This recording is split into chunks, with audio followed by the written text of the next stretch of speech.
BSc third year के लिए नया टॉपिक है हीमोग्लोबिन।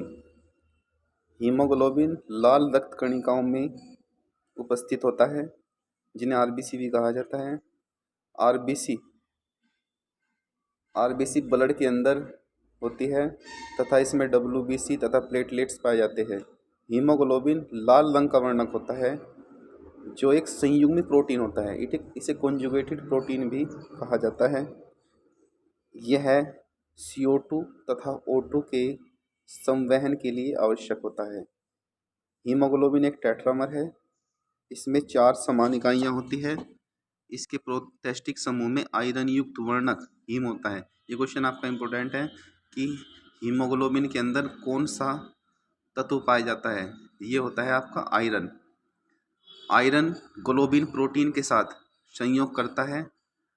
प्रत्येक हीमोग्लोबिन अणु में 4 हीम समूह होते हैं जो ग्लोबिन प्रोटीन से जुड़े रहते हैं। अगर हम हीमोग्लोबिन की संरचना देखें तो इसके केंद्र में Fe2 पॉजिटिव ऑक्सीकरण अवस्था के साथ साथ आयरन पाया जाता है। हीम के पोरफायरिन 2 प्रोपियोनिल समूह के COOH समूह के संघनन द्वारा प्रोटीन श्रृंखला से जुड़े हैं। नेक्स्ट देखते हैं।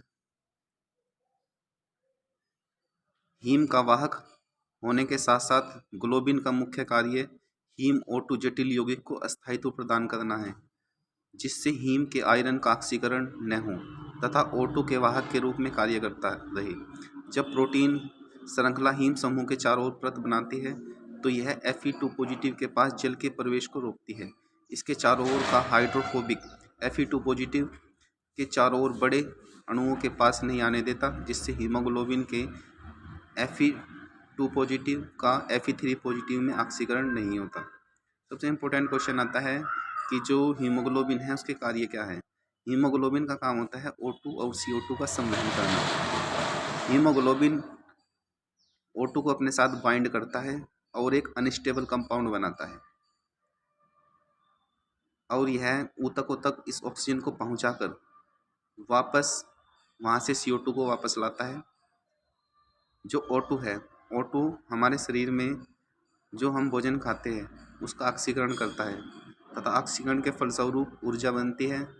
ऊर्जा तथा ATP के रूप में भी इसका निर्माण होता है तथा साथ साथ जल बनता है। जो जल होता है वह शरीर के विभिन्न भागों के द्वारा यूज कर लिया जाता है तथा ऊर्जा का उपयोग विभिन्न कार्यों के संचालन के लिए करते हैं। कुल मिला के बात यह है कि भोजन का उपापचय करने के लिए O2 का उपयोग होता है और CO2 कोशिकाओं से Hb के द्वारा, Hb यहाँ पे हीमोग्लोबिन है, को कैरी कर ली जाती है। अब कुछ क्वेश्चन देख लेते हैं। निम्न में से कौन सा दीर्घ पोषक तत्व है। ये क्वेश्चन आपके एग्जाम के लिए वेरी इंपॉर्टेंट है कि दीर्घ पोषक तत्व। दीर्घ पोषक तत्व का मतलब होता है कि जो तत्व अधिक मात्रा में आवश्यक हो। आयरन, सल्फर, आयोडीन, जिंक, है ना।